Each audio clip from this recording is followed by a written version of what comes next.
Décembre 2024. Dans une banlieue de Bogota, une mère élevant sa fille de 13 ans rencontre un homme qui semble idéal, fiable, serviable, affectueux, attentif. Ils emménagent bientôt ensemble, et au début tout semble bien se passer, mais peu à peu son affection se transforme en contrôle, exigeant une obéissance absolue. Quand Olga décide finalement de le quitter, il semble d'abord calme. Des jours plus tard, le calme vole en éclats. Les menaces commencent. Olga bloque ses appels et évite de sortir seule de chez elle. Mais ses efforts ne suffisent pas.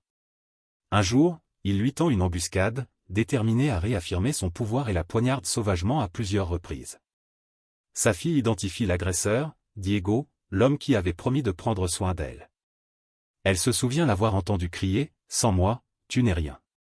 C'est l'histoire d'un meurtre à la fois prévisible et évitable. Les enquêteurs découvrent rapidement l'identité de l'homme qui vivait avec Olga. Il s'était présenté comme Diego Mario, mais ce nom était faux. Sa véritable identité était Diego Mario Ramirez, un homme au passé sombre. Les archives révèlent qu'il avait déjà été condamné pour le meurtre d'une femme. Sur la procédure, l'enquêteur note que le suspect, visiblement familier de la violence, a récidivé le même crime pour lequel il avait déjà été puni. En 2015, il avait été condamné à 18 ans de prison, mais était sorti plus tôt pour bonne conduite, sous libération conditionnelle. La loi exigeait qu'il se présente régulièrement à un conseiller pénitentiaire.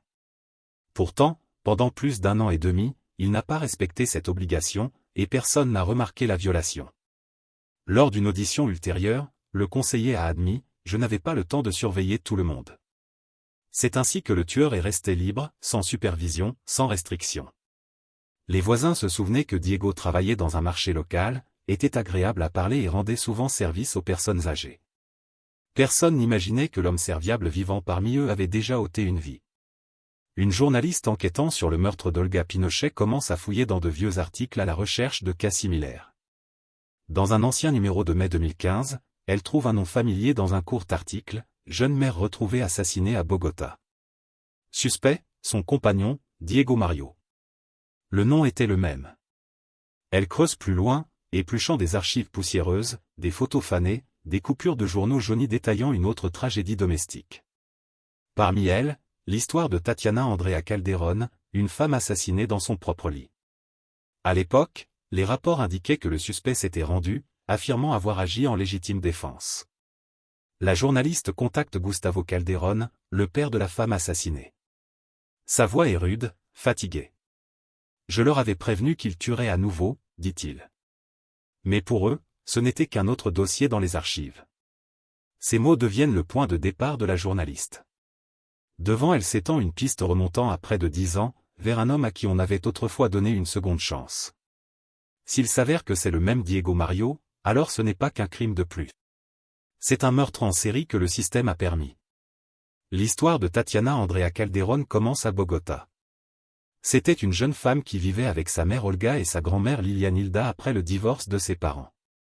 Élevée par elle, Tatiana aidait à la maison depuis son plus jeune âge. Devenue mère avant même sa majorité légale, la vie l'a forcée à mûrir vite. Elle travaillait dur, s'occupait de son enfant, soutenait sa famille, portant des responsabilités bien au-delà de son âge.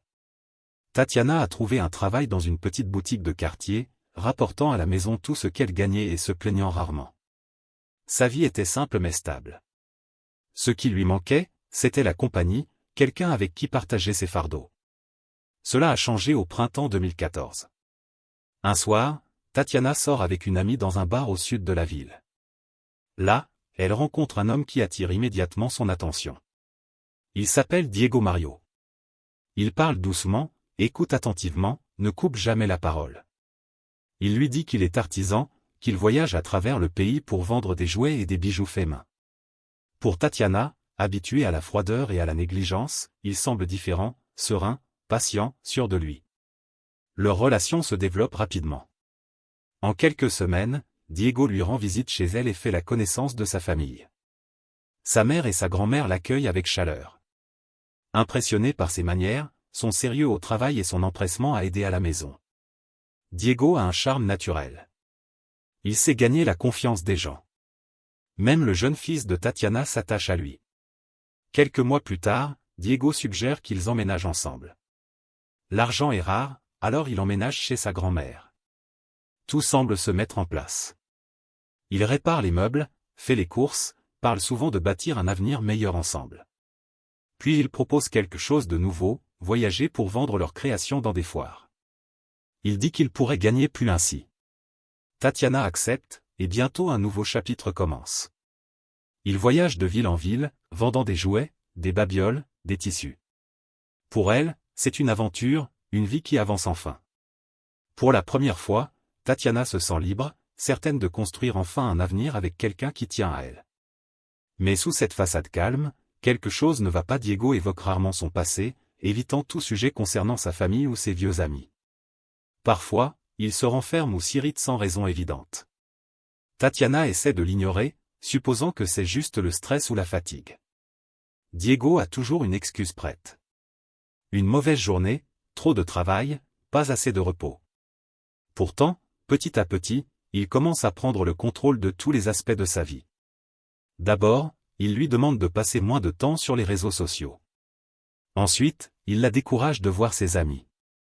Ce qui semblait autrefois de la préoccupation se transforme graduellement en contrôle. Mais Tatiana ne le voit pas ainsi. Pas encore. Tatiana croit que l'amour implique des compromis, qu'avec assez de patience, les choses finiront par s'arranger. Au début, leur histoire ressemble à un sauvetage, une promesse de stabilité après des années de lutte. Mais en réalité, c'est le début d'une lente descente. Dans les premiers temps, Diego semble attentionné et soutenant, lui assurant un avenir paisible. Tatiana pense vraiment avoir trouvé quelqu'un qui la protégera. Il l'écoute, donne des conseils, lui dit souvent qu'il ne peut imaginer la vie sans elle. Avec le temps, cependant, son affection devient étouffante. Il ne veut pas qu'elle sorte seule et exige de connaître chacun de ses mouvements. Sa jalousie commence envers ses collègues, puis ses amis, et finalement même son père. Les appels avec Gustavo se font plus rares, et chaque fois qu'il parle, Diego rôde toujours à proximité. Les réponses de Tatiana deviennent brèves et gardées, comme si elle savait qu'elle était surveillée. Son amie Elisabeth est parmi les premières à remarquer le changement. Elle ne rit plus. Elle ne vient plus au rendez-vous. Et quand Elisabeth demande ce qui ne va pas, Tatiana répond simplement que Diego est juste stressé ou surprotecteur. Chaque inquiétude est accueillie par une excuse toute prête, comme si elle avait déjà répété comment le défendre. Graduellement, Diego l'isole de tout et de tous. Il lui fait supprimer ses vieilles photos et la convainc de fermer ses comptes sur les réseaux sociaux.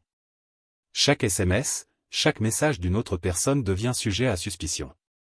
Diego insiste, tout cela est par amour, une manière de renforcer leur confiance. Le père de Tatiana, Gustavo, sent que quelque chose ne tourne pas rond, mais chaque fois qu'il essaie d'en parler, elle se ferme. Plus d'une fois, il voit des bleus sur ses bras. Elle les écarte d'un rire nerveux, les mettant sur le compte de sa maladresse ou de petits accidents. Sa mère et sa grand-mère pensent que le couple a simplement des désaccords ordinaires, ne réalisant jamais que quelque chose de bien plus sombre commence à grandir dans cette maison. À l'été 2015, Tatiana ne peut presque plus mettre un pied dehors sans la permission de Diego. Il surveille son emploi du temps, vérifie son téléphone, lit ses messages.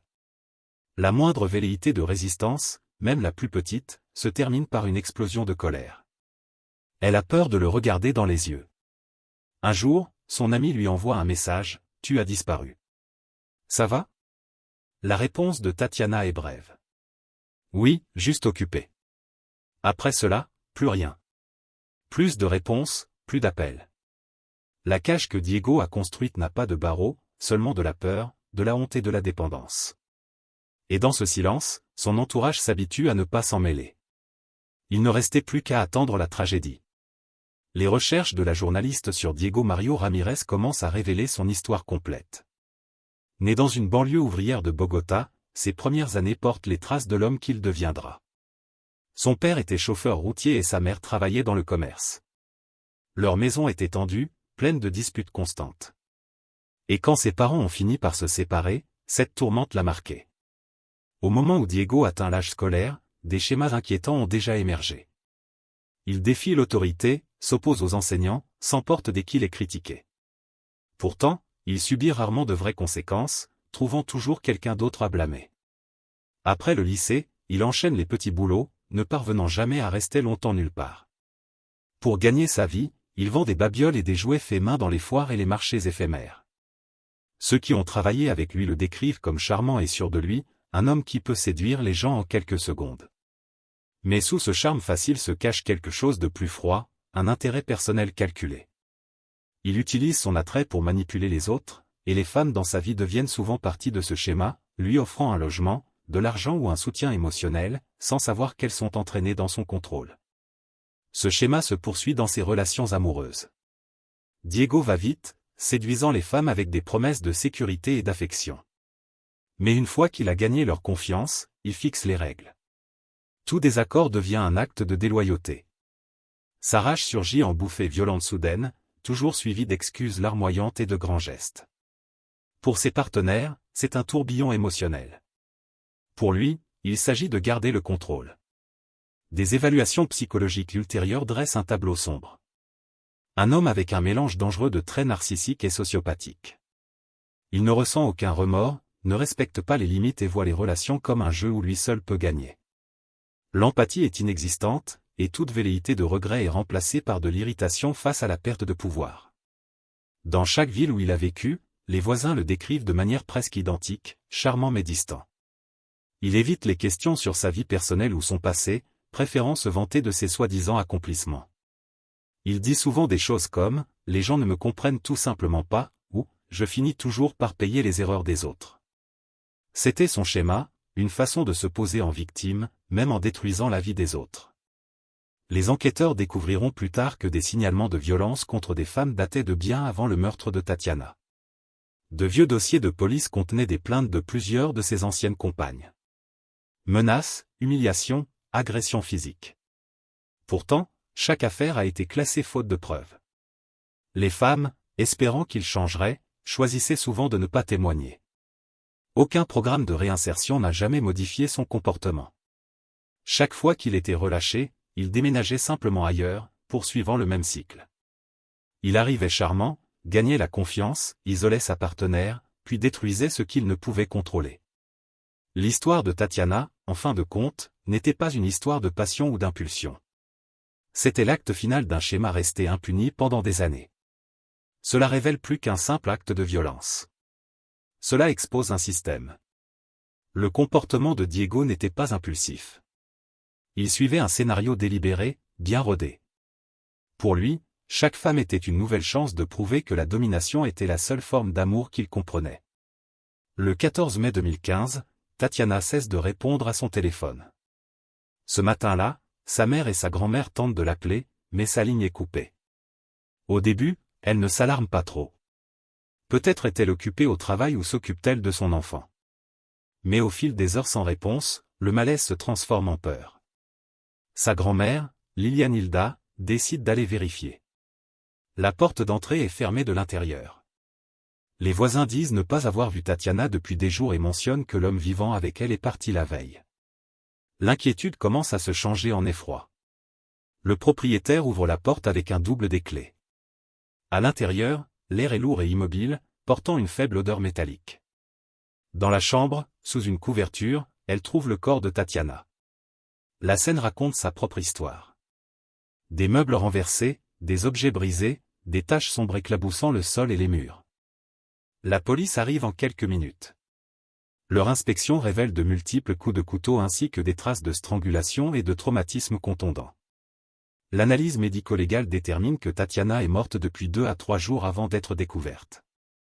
Il n'y a aucun signe de légitime défense, pas d'égratignure, pas de traces d'ADN d'une autre personne sous ses ongles, seulement son propre sang. L'attaque a été rapide et brutale, ne lui laissant aucune chance de se défendre.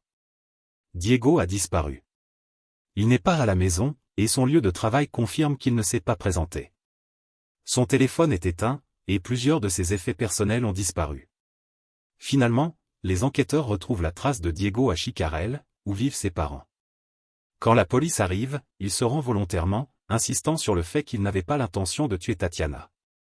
Il prétend qu'ils se sont disputés, qu'elle s'est jetée sur lui avec un couteau et qu'il a agi en légitime défense, mais les enquêteurs démontent rapidement son histoire.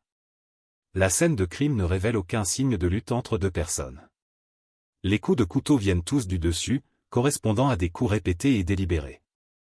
Les experts médico-légaux concluent que Tatiana a été maintenue par le cou avant d'être étranglée et poignardée à plusieurs reprises. Les preuves ne laissent guère de doute. C'était un acte de violence calculé. Diego est inculpé d'homicide volontaire, mais à cette époque, la loi colombienne n'avait pas de catégorie distincte pour le féminicide. L'affaire est donc jugée comme un meurtre aggravé.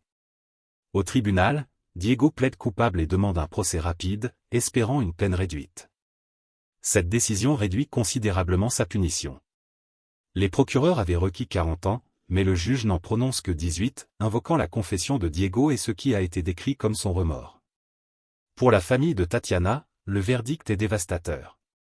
Son père, Gustavo Calderón, dit que la peine ne correspond pas à la cruauté du crime. Il fait appel, mais il est rejeté. Diego est envoyé dans une prison du district central pour purger sa peine. 6 ans plus tard, les autorités pénitentiaires demandent sa libération anticipée. En décembre 2021, Diego sort libre. Pas de bracelet électronique, pas de supervision, pas de restriction, juste une nouvelle chance. Ainsi, la première affaire, celle qui aurait dû mettre fin à sa violence pour de bon, n'est devenue que le prélude d'une autre tragédie. Sa libération a été accordée selon le protocole standard, achèvement d'un programme de travail, aucune infraction disciplinaire et aveu formel de culpabilité. Aucune évaluation psychologique n'a jamais été réalisée. Personne n'a vérifié si Diego avait vraiment changé. À sa sortie, il reçoit une pièce d'identité temporaire, l'instruction de se présenter chaque mois à un conseiller pénitentiaire et l'adresse du service de probation local. Au début, il se conforme. Il vient à ses rendez-vous, poli et réservé, donnant peu de détails. « Je travaille ? Tout va bien, dit-il. » Mais bientôt, il cesse complètement de se présenter. Les rendez-vous manqués sont enregistrés, mais l'affaire n'est jamais portée devant un juge. Le service de probation, débordé et sous-effectif, laisse le dossier passer entre les mailles du filet. Et comme ça, le système perd sa trace. Diego n'a pas utilisé sa liberté pour reconstruire sa vie. Il l'a utilisé pour reprendre son ancien schéma.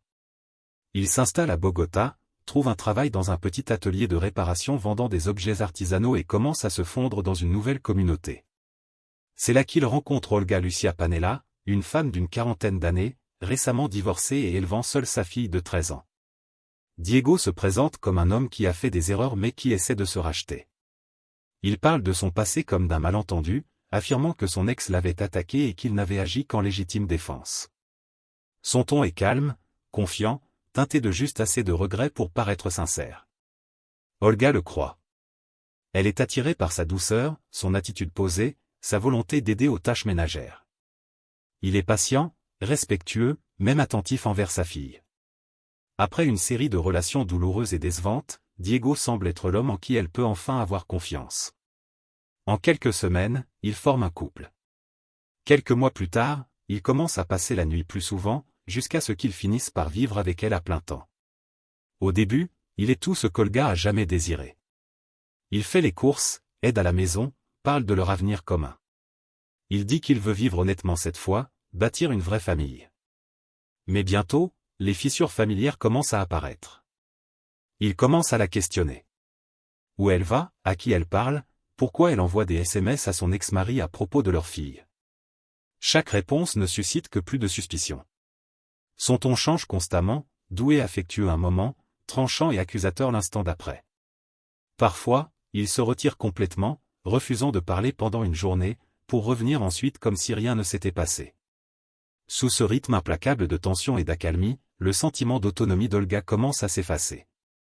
Elle cesse de voir ses amis et passe la plupart de son temps à la maison. Presque tous ses messages lui sont destinés. Quelques mois après le début de leur relation, Diego propose qu'ils vivent ensemble de façon permanente, une suggestion qui semble naturelle sur le moment, mais qui ne tardera pas à resserrer son contrôle. Il présente cela comme un acte d'amour. « Ce sera plus facile comme ça, lui dit-il. Tu ne seras plus seul. » Olga accepte, ne réalisant pas qu'elle abandonne les derniers fragments de son indépendance. Une fois Diego installé, son contrôle s'intensifie. Il commence à surveiller ses appels, exige des explications pour tout ce qu'elle fait, s'immisce même dans l'éducation de sa fille. Les voisins commencent à remarquer des changements. La maison autrefois animée s'est tue. Olga ne s'arrête plus pour bavarder et semble perpétuellement épuisée. Seule sa mère, Gloria Boya, exprime son malaise. Elle se méfie du nouvel homme dans la vie de sa fille et le dit clairement à Olga. Mais Olga balaie les avertissements. Il n'est pas comme les autres, insiste-t-elle. Pendant ce temps, Diego, malgré son passé violent et ses conditions de libération, est une nouvelle fois passé entre les mailles du système. Sur le papier, Diego est marqué comme temporairement injoignable par son conseiller pénitentiaire. Aucun suivi n'est jamais effectué. Personne ne vérifie son adresse, son travail ou avec qui il vit. Ce qui était censé être une seconde chance de rédemption n'est devenu qu'une répétition du même cycle. Il reconstruit la dépendance, transforme l'affection en contrôle.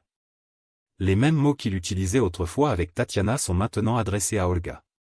Tu ne comprends pas à quel point je t'aime. Je veux juste que tu sois près de moi. Sans moi, tu n'es rien. À ce stade, il n'y a plus de ligne entre son passé et son présent. Il ne cherche pas le pardon, il ne ressent ni culpabilité ni doute. Pour Diego, la liberté n'était pas une opportunité de changer. C'était la permission de continuer sans conséquence. Et tandis que le système le classait comme réhabilité, il mettait déjà en scène une autre tragédie. À l'automne 2020, la relation d'Olga Lucia Pinella avec Diego s'est complètement effondrée.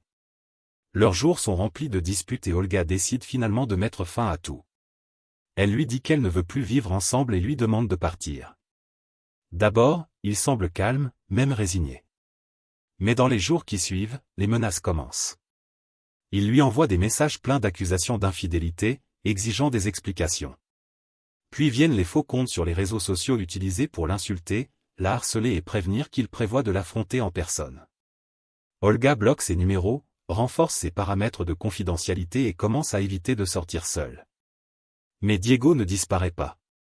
Il rôde aux marges de sa vie, se présentant sans invitation, sonnant à sa porte, puis disparaissant avant que quiconque n'ouvre. La mère d'Olga, Gloria Inés, voit la situation leur échapper et sait que le danger grandit chaque jour. Elle avertit clairement sa fille, si tu ne le quittes pas pour de bon, il va te tuer. Mais Olga n'aura jamais la chance d'opérer les changements nécessaires. Le matin du 5 décembre 2024, elle quitte son domicile pour faire des courses. Sur le chemin du retour, Diego l'attend dehors. Les voisins se souviennent plus tard qu'ils se disputaient. D'abord calmement, puis avec des voix de plus en plus fortes. Une jeune fille à proximité entend Olga crier. En un instant, Diego sort un couteau et la poignarde à plusieurs reprises. Elle s'effondre sur le trottoir, là où elle se tenait. Il laisse tomber l'arme et s'enfuit. Toute l'attaque se déroule en quelques secondes. Les témoins appellent immédiatement la police et les secours. Olga est transportée à l'hôpital, mais ses blessures sont trop graves. Les médecins ne peuvent la sauver. Les coups de couteau sont mortels. Sa fille est à proximité et voit tout. Selon les personnes sur place, la jeune fille a crié jusqu'à ce que des voisins se précipitent pour l'éloigner du corps de sa mère. Le quartier tombe dans un silence stupéfait. Le même jour, les gros titres éclatent. Un homme déjà condamné pour le meurtre d'une femme suspectée dans un autre crime violent. La police lance une chasse à l'homme à l'échelle nationale, émettant un mandat d'arrêt contre Diego Mario Ramirez. Malgré un renforcement de la sécurité dans les gares routières, aux frontières et dans les terminaux de transport, il parvient encore une fois à disparaître.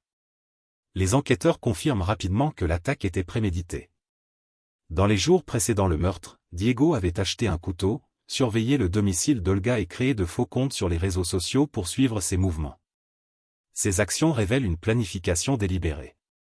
Pas un moment de rage, mais une exécution calculée.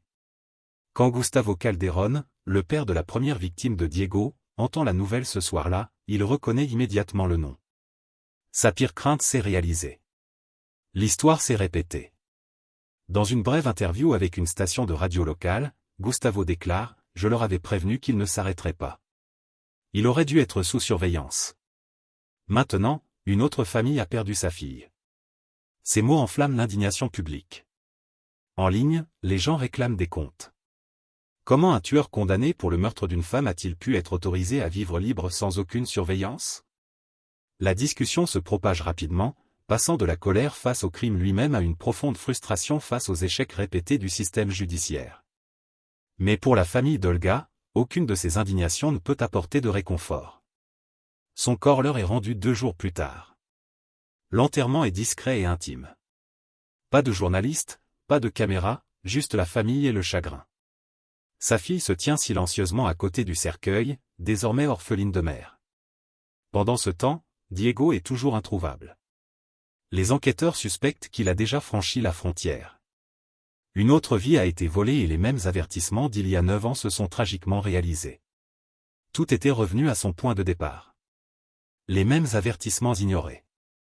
Les mêmes échecs répétés. La même absence de responsabilité.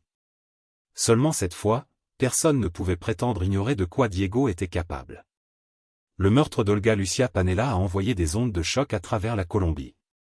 Il marque le 2e meurtre du même homme, quelqu'un qui, malgré une condamnation antérieure pour homicide, avait été libéré et autorisé à disparaître sans supervision. La couverture médiatique questionne non seulement la brutalité de l'acte, mais aussi comment le système judiciaire a permis à un tueur connu de retrouver sa liberté sans contrôle. Pour le père de Tatiana, Gustavo Calderón, c'est un cauchemar ravivé. 9 ans plus tard, il se retrouve à imprimer à nouveau des flyers, cette fois avec 2 visages côte à côte, celui de sa fille et celui d'Olga, toutes 2 victimes du même homme. Pendant ce temps, la police émet une alerte internationale après des signalements suggérant que Ramirez s'est enfui du pays, se cachant peut-être au Brésil ou en Argentine sous une fausse identité. L'opinion publique se divise. Certains y voient juste une autre affaire de violence domestique, tandis que d'autres y voient la preuve d'un système qui s'effondre sous sa propre négligence, un système qui a échoué à protéger l'une ou l'autre des femmes d'un destin qui aurait pu être évité. Si vous avez trouvé cette affaire fascinante, n'oubliez pas d'aimer la vidéo et de vous abonner à la chaîne. Nous publions des vidéos sur des affaires criminelles chaque soir. Jusqu'à la prochaine fois, restez attentifs, restez vigilants.